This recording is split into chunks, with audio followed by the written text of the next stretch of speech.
30 Podcast. Gimana nih kabar teman-teman? Semoga sehat selalu ya. Harus dong supaya bisa nonton ADS. Hah? Ada apa dengan Sinta? Bukan dong, ADS itu ada apa dengan SMA 33? Wah, bener banget nih. Oke, sebelum kita podcast, mungkin kita perkenalan dulu ya. Karena tak kenal maka tak sayang. Dan kalau udah sayang jangan digosting. Aduh, maka dari itu perkenalkan, saya Muhammad Syaikwana dan rekan saya. Saya Naya Amadea. Dan hari ini sebelum kita memulai podcast, pasti teman-teman bingung dong, apa sih itu 33 Podcast? Boleh dikasih tahu dong, Risha? Oke, 33 Podcast adalah podcast yang membahas hal-hal yang sedang breakdown nih di SMA Negeri 33 Jakarta. Tapi, Wah, ada tapinya, kira-kira apa tuh? kayak gini dulu deh. Jadi kan bulan lalu kita sudah mengakhiri semester genap. Lalu kita tutup dengan OSA nih, Nay. Nah, kamu tahu nggak sih, Nay, OSA itu apa? Tahu dong, OSA itu adalah Outstanding Student Awards, di mana murid yang berprestasi bakal dikasih apresiasi berupa sertifikat dan mukanya dipajang nih di Deosis MPK 33. Wah, keren banget ya, Nay ya. Yes, bahkan aku sendiri iri banget nih, ya kan? Iri banget kalau misalnya mukanya dipajang di OSIS MPK 33, kayak mau banget gak sih? Bener Semoga banget. kita selanjutnya ya. Amin. Ya Allah. Oke, kita lanjut aja kali ya, Nay ya. Kita kan nggak asik sendirian nih ngobrol nih. Kita kasih tahu judul podcast kita kali ini nggak sih, Nay ya? Boleh, langsung aja kita spill. Judul podcast kali ini adalah Prestasi non akademik penting gak sih? Oke, langsung aja kali ya kita kenalin nih narasumber berprestasi kita. Oke. Ya, kita sambut Sambut dulu. Oke, yang pertama itu ada Kak Ines Larissa Winarso. Oke. Halo. Halo nih, ada Kak Ines ya. Oke. Jadi Kak Ines ini memenangkan juara 2 FLS 2N tingkat Kota Jakarta Barat, juara 1 FLS 2N tingkat DKI Jakarta, dan sedang berlomba di tingkat nasional nih teman-teman. Selanjutnya yaitu ada Elona Morata Skila.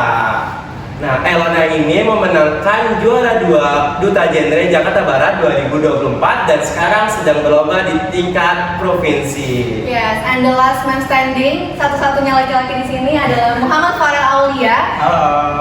Yang memenangkan kejuaraan 1 antar unit Satria Muda Indonesia Sejabodetabek, juara 1 O2SN cabang pencaksilat Jakarta Barat 1, dan juara 3 O2SN cabang pencaksilat Provinsi DKI Jakarta.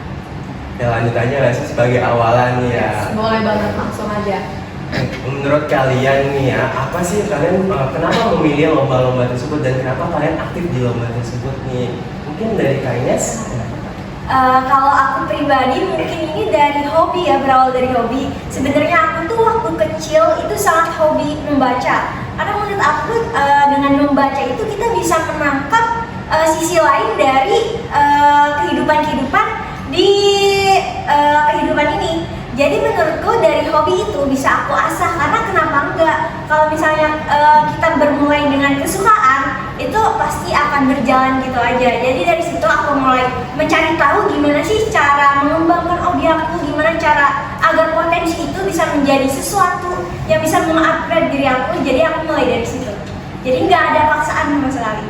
Kalau Kak Ines kan berasal dari hobi Iya, ya. bener banget. Yes. Untuk Farel dan Lala mungkin setuju atau sama mungkin dengan Kak Ines alasan untuk memilih lomba tersebut? Kalau aku sih karena aku sesuai dengan ekskul aku PIKR ya.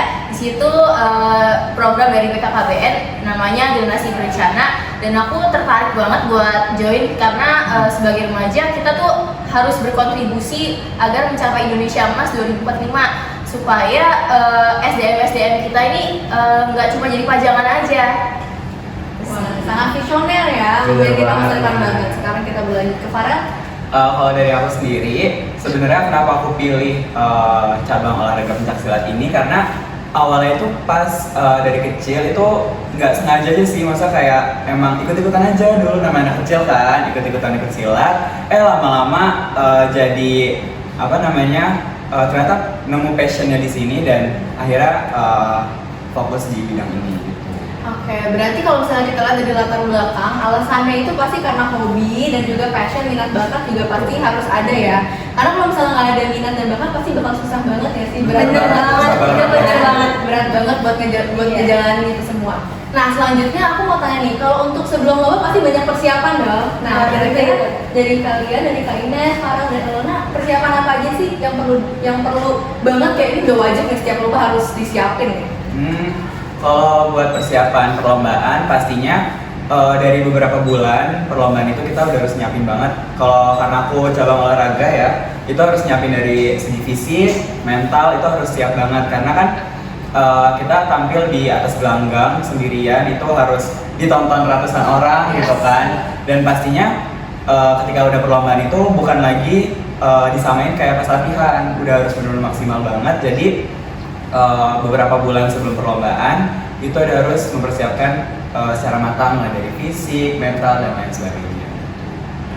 Dari ini Kak Ines ataupun Elona ada yang mau ditambahkan? Kalau dari aku karena aku menulis cerpen, jadi aku kayak 2 minggu itu aku beli novel. Jadi aku berusaha untuk bisa membaca 1 novel atau 2 novel sebelum perlombaan dimulai. Karena sebenarnya itu penting banget untuk kita lebih peka lagi dalam dunia sastra. Jadi itu sangat membantu banget. Kalau dari aku sih karena aku membahas tentang masa-masa remaja, udah pasti aku baca-baca berita di internet, di TV juga tentang masalah-masalah remaja yang lagi viral banget, yang lagi hot di dunia maya. Terus aku juga belajar tentang undang-undang juga karena ada peraturan-peraturan yang menyangkut tentang kesehatan remaja, permasalahan-permasalahan remaja kayak gitu sih. Oh gitu. Jadi ada beberapa alasan ya. Mungkin untuk Farel nih ya kan tadi kan persiapannya butuh latihan fisik, mental itu pasti berat banget kan apalagi masih piyi kan. Aduh dari piyi gitu. Udah melatih fisik, mental itu boleh diceritakan nggak tuh pelatihnya bagaimana atau persiapannya bagaimana? Mungkin aku ambil dari salah satu contoh dari kejuaraan kemarin kali ya, Adolescent kemarin. Kebetulan kan Adolescent itu mulai dari tingkat Jakarta Barat 1 itu di bulan Maret ya.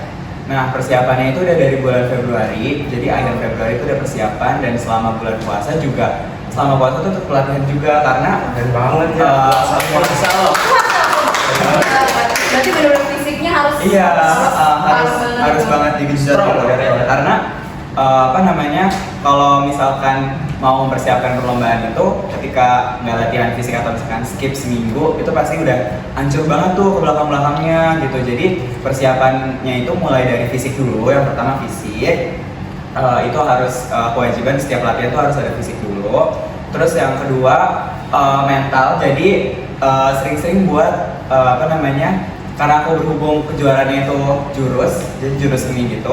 Jadi aku biasanya buat tampil di depan orang. Jadi pas latihan tuh ngajak teman aja buat tontonin gerakan gitu. Jadi biar ngelatih mental kita juga kan. Dan sering-sering kayak karena beberapa kali pernah tampil di sekolah juga, itu juga bisa ngelatih tuh. Jadi lebih percaya diri juga gitu. Jadi kepercayaan diri juga harus banget ya. Ya, harus banget ada. Karena tampilnya sendiri. Iya, Gak ada benar. teman kalau salah malu sendiri. Iya benar banget. Kalau gemeter sendiri gitu kan. Nah, kalau grogi sendiri. Iya. Bisa menemenin ya? Iya, aduh. Iya. Kalau bisa penami ini sebelahnya tuh. Ya. Tapi apa ini? Oke, berarti kan ya dari masing-masing itu prestasi itu menurut kalian tuh penting nggak sih prestasi non akademik nih khususnya? Ya boleh Kak Ines. Kalau menurut aku itu penting banget. Tapi di balik prestasi yang kita dapat pada akhirnya, menurut aku lebih penting bagaimana kita menjalani prosesnya. Karena pasti di prosesnya itu kita akan bertemu orang-orang baru dan nggak kita sangka itu orang-orang barunya selalu yang kayak memberikan kita kayak mindset baru. Dan itu tuh kita kadang saat kita lagi down, mereka itu malah yang support kita. Bahkan yang kayak kita malah kenal mereka sebelumnya, tapi mereka kayak lebih mengenal kita kayak support, dan itu bikin kita kayak merasa bahwa di dunia itu ada loh orang yang baik kayak mereka gitu. Itu yang paling menurut aku berkesan banget. Setuju banget. Yes, berarti semuanya benar-benar sama ya pendapatnya. Iya. Kalau misalnya support atau dukungan dari orang lain itu benar-benar penting. Berpengaruh, ya, berpengaruh ya. berpengaruh banget itu. Apalagi buat mental sendiri ya. Iya. Gitu sih. Nah, untuk selanjutnya saya mau tanya tentang skala prioritas nih. Nah, pastinya kalian apalagi Kak Ina sudah kelas 12, Iya, sekarang kalian udah kelas 11. Pasti penting banget gak sih yang namanya apa juga mungkin tuntutan dari orang tua atau gimana? Kayak lu harus tetap bagus nih, prestasi akademik harus tetap imbang dengan prestasi non akademik. Menurut kalian gimana sih cara biar prestasi akademik dan non akademik itu tetap imbang? Gak ada yang unggul atau mungkin karena non akademiknya ditinggalin. Boleh kasih tipsnya dong buat teman-teman. Kalau mungkin aku bikin skala prioritas ya. Sekarang aku lagi banyak banget tugas, padahal baru banget kita masuk ke semester baru ya kan? Bener banget. Bener. Sedangkan kita juga masih harus mempersiapkan untuk lomba-lomba yang non akademik. Jadi aku bikin skala prioritas untuk mengerjakan yang lebih diprioritaskan terlebih dahulu. Itu aja sih. Dari Farah? Kalau dari aku sendiri, sebenarnya buat ngatur waktunya itu kalau awal tuh pasti kita agak sulit ya, karena kita baru harus beradaptasi juga gitu, kita nambah kegiatan lagi. Cuman mau nggak mau dengan berjalannya waktu, kita tuh makin lama makin bisa beradaptasi dan ternyata setelah dijalanin tuh nggak sesulit yang kita bayangin, karena biasanya tuh kita tuh cuman di awal tuh overthinking mulu, tapi ternyata setelah kita jalanin dengan ikhlas tentunya ya, dengan keinginan dari diri kita sendiri bahwa kita tuh mau ngambil resiko ini, dan akhirnya dari prestasi akademik maupun non akademik kita bisa jalanin itu secara bersamaan, bukan sebuah pilihan gitu. Mungkin kalian seperti apa? Aku setuju sama Farel sama Elona, tapi aku mau nanya deh, kalian ini kan jadwalnya beneran padat. Kalian suka begadang nggak sih? Oh, itu sih jelas ya. Makanan Nah, sore iya manis. dong. itu salah satu hal yang kita korbanin nggak sih? Iya. Jadi paginya kita di spend, tapi malamnya kita selalu mencoba spend waktu untuk ngerjain tugas. Bener banget. Dan kadang kita bisa begadang sampai 1 sampai 3 hari ya. Iya. Lagi. Dan kita tuh Iya. sering ngorbanin, masa kita nggak ikut hangout sama Iya. teman-teman, ya kan, yang Sabtu minggunya Iya. bisa istirahat, kita Bisa pakai istirahat. buat belajar, Belajar. buat ngejar materi gitu. Oke, berarti butuh apa ya? Pengorbanan yang sangat luar biasa ya. biasa Harus banget. diteruskan ya. Begadang ya kan di spend. Apalagi teman-teman upload story lagi jalan-jalan. Iya. Aduh, sedih banget ngeliatnya. Oke, mungkin kali ya.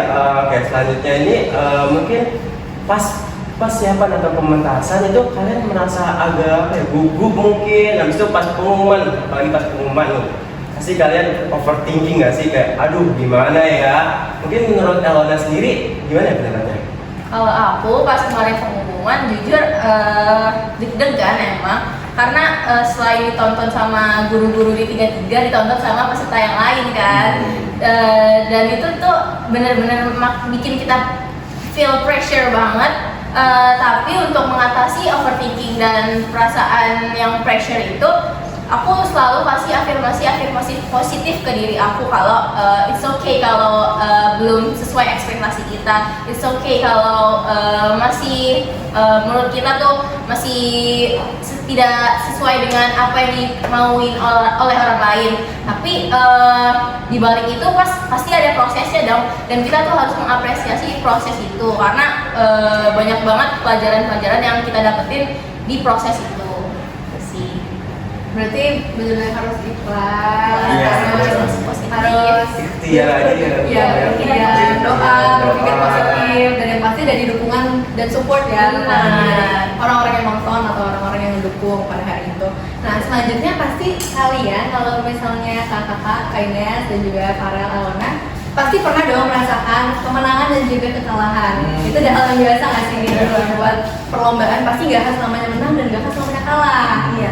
Menurut kalian apa sih arti kekalahan itu dan gimana caranya kalian mengatasinya? Misalnya kayak, aduh, udah persiapan berbulan-bulan tapi ternyata kalah, pasti kan itu kecewa berat, ya, kecewa berat, sakit hati banget, atau mungkin kayak ngerasa semua ini sia-sia gitu. Gimana sih cara kalian untuk mengatasi hal itu gitu biar nggak terlalu larut, atau mungkin kemenangan nggak terlalu bahagia? Siapa tahu nanti kalau misalnya biar nanti jadi kalah, kan kita nggak ada yang tahu. Iya. Kalau dari aku pribadi, sebenarnya buat ngatasin gimana sih kalau kita udah capek-capek ya kan, ngorbanin waktu, tenaga, materi kita, ternyata pas perlombaan kita kalah gitu. Kalau buat ngatasin itu sih sebenarnya kalau awal banget perlombaan itu sering banget kalah, dan apa ya, karena emang dari awal itu udah kalah, jadi mungkin pertama kali itu nyesek banget, masa kayak sedih dan waktu itu sih nangis ya, perlombaan pertama langsung kalah gitu. Cuman itu yang menjadikan pembelajaran bahwa di setiap kejuaraan ataupun perlombaan itu menang kalah itu hal yang wajar. Dan menurut saya itu pemenang yang sebenarnya adalah ketika kita berhasil melampaui diri kita sendiri gitu. Ketika kita mau keluar dari zona nyaman kita dengan kita berusaha, kita terjun di perlombaan itu atau di kejuaraan itu udah keren. Kita udah jadi pemenang buat diri kita sendiri. Dan justru mungkin kenapa kita kalah di perlombaan itu karena emang usaha kita mungkin nggak sebesar sama peserta yang lain gitu. Jadi dengan kekalahan itu menjadi motivasi di kejuaraan ataupun perlombaan berikutnya. Itu Menurut Kak ini sendiri ada yang lain? Kalau aku setuju banget sama Farel, karena menurut aku sendiri itu ketika kita kalah itu bukan berarti kita emang menyedihkan itu, tapi secara nggak kita sadari dalam prosesnya itu kita udah mencoba untuk mengupgrade diri kita. Dan saat itu tuh ada kebanggaan sendiri kayak, oh meskipun kita kalah ternyata kita bisa loh melewati hal-hal yang nggak kita ngebayangin bisa ada di titik itu. Dan mungkin ada pertamanya emang kayak kenapa sih dia menang, kenapa nggak aku gitu. Dan tapi kalau kalian coba udah ikhlas, kalian akan mikir, oh mungkin di hari-harinya dia bisa lebih effort dari kalian, dan itu bisa jadi motivasi kita untuk lebih effort lagi untuk kedepannya. Aku juga mau nambahin, kalian pernah nggak sih dengar kata-kata kekalahan itu kemenangan yang tertunda? Pernah kan? Iya, benar. Aku selalu menerapkan prinsip itu kalau kekalahan itu kemenangan yang tertunda. Jadi selagi kita kalah, itu tuh justru kita harus berusaha lebih keras buat dapetin kemenangan yang lain tuh. Oh gitu, berarti nih ya, kita kan sudah ngomong ya, kemenangan, kekalahan, pasti butuh perjuangan yang besar nggak sih?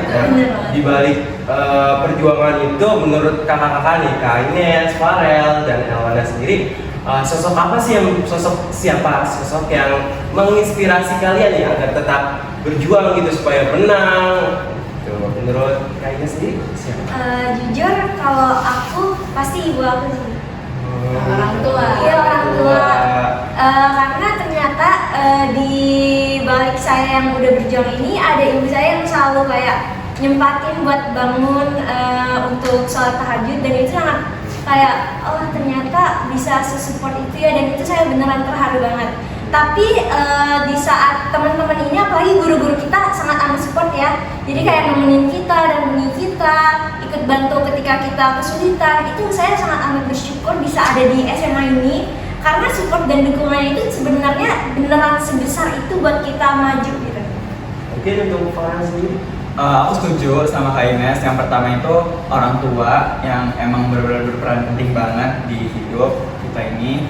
Dan kalau dari aku yang tokoh berikutnya itu pelatih aku sendiri sih, karena ketika mau menjelang perlombaan, pelatih aku tuh benar-benar yang ngorbanin waktunya. Bahkan dia bisa yang kayak pulang kerja, dia langsung ngelatih aku, dan itu secara private ya, bukan yang bareng-bareng sama yang lain gitu ngelatihnya. Jadi melatih private, dan itu latihan itu bisa kayak dari pagi sampai sore atau bahkan dari sore sampai malam gitu. Jadi menurut aku dia salah satu orang yang berperan penting juga setelah orang tua.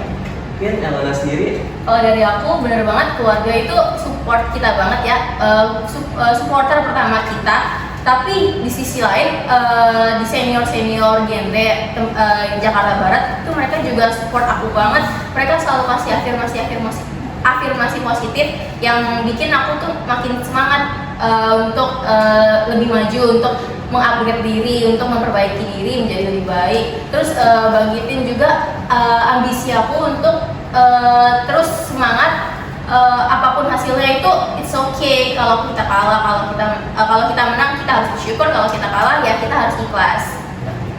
Ya, berarti sosok yang paling menginspirasi nomor satunya orang tua ya. Iya. Pastinya orang tua. Nah, berarti teman-teman yang lain juga nih yang ingin mengikuti perlombaan dan yang lainnya pastinya juga harus meminta dukungan dan juga doa. Karena Jangan lupa minta restu ya, ya. betul. Orang tua itu udah nomor satu ya. Itu penting banget. Masya Allah. Masya Allah. Tidak walidain. Iya, Masya Allah. terakhir sebagai penutup, saya mau tanya ke Kak Ines, Farel, dan Elona, ini harus ya. Oke. Untuk menyampaikan pesan untuk teman-teman biar yang lain juga termotivasi nih untuk oh iya ternyata aku juga bisa loh untuk berprestasi di bidang ini gitu, untuk mengikuti jejak kalian. Boleh dikasih tahu? Mungkin kalau dari aku pesan buat teman-teman semua yang lagi nonton sekarang, mau apapun yang kalian lakuin, selama itu tidak berdampak negatif buat orang lain, selama itu memberikan semangat buat kalian, kalian suka itu, kalian hobi di bidang itu, tetap lanjutin, berkaryalah di bidang itu. Jangan dengerin omongan negatif orang. Kalau mau dengerin, sekedar dengerin dan jadiin motivasi. Jangan sampai terpuruk karena omongan-omongan negatif gitu. Dan selama nggak ngerugiin orang lain, kenapa nggak dilakuin gitu kan? Selama itu memberikan dampak positif buat orang-orang sekitar, kenapa nggak dilakuin gitu. Jadi tetap jadi diri sendiri dan berprestasi di bidangnya masing-masing. Kalau aku sih sama kayak Farel, jangan ragu untuk melakukan hal-hal baru karena aku sendiri tuh gak expect kalau aku bakal juara, karena awalnya ya aku tuh gak ada ambisi untuk menang, tapi setelah aku tahu kalau aku nih finalis, aku tuh makin semangat dan ngebangun jiwa kompetisi aku. Dan untuk teman-teman, aku juga punya tagline buat kalian, live your life as competition, be stronger on every mission. Yes, keren banget, keren banget. Quote of the day. Kalau dari aku mungkin ketika kalian mau melakukan hal baru itu jangan terlalu terpicu dengan hal-hal negatifnya, tapi coba kalian ambil dari sisi prosesnya, karena di setiap proses itu pasti akan selalu muncul orang baru yang nggak akan kalian sangka orang baru itu bisa sebaik itu sama kalian. Jadi ketika kalian menjalani itu jangan lupa juga untuk berbuat baik, karena secara nggak sadar saya selalu merasa ketika saya membantu seseorang itu hidup saya pasti akan menjadi lebih mudah aja gitu. Oke, berarti ini ya kita harus mencoba hal baru dan harus menghargai prosesnya. Benar banget, betul banget. Dan terus juga jangan jadikan tantangan sebagai halangan. Iya.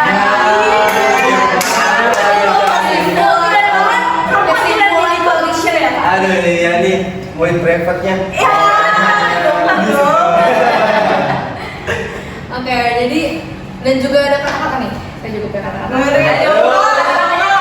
Kata-katanya adalah kata-kata dari Insinyur Soekarno. Masya Allah. Kita setinggi langit, walaupun kalian jatuh, kalian akan jatuh di antara bintang-bintang. Iya. Berarti kita harus bermimpi dan jangan patah menyerah, yang paling penting itu ya, harus mencoba hal baru. Oke, mungkin sekian kali ya podcast kali Iya, ini. udah panjang ya? Panjang ya, Nggak kerasa ya? Ya udah sharing sejauh ini ya. Udah sharing banyak banget ya, mungkin dari sisi negatifnya apa aja, terus positifnya dan lain sebagainya ya, Naya ya. Iya. Oke, semoga dengan adanya podcast ini bisa memotivasi teman-teman yang lain untuk tetap menjadi pribadi yang lebih baik dan lebih berprestasi lagi. Amin. Oke, kami mohon maaf apabila ada salah kata. Demikian podcast kali ini, saya Muhammad Syaikwana dan rekan saya. Saya Naya Akadea. Kami pamit.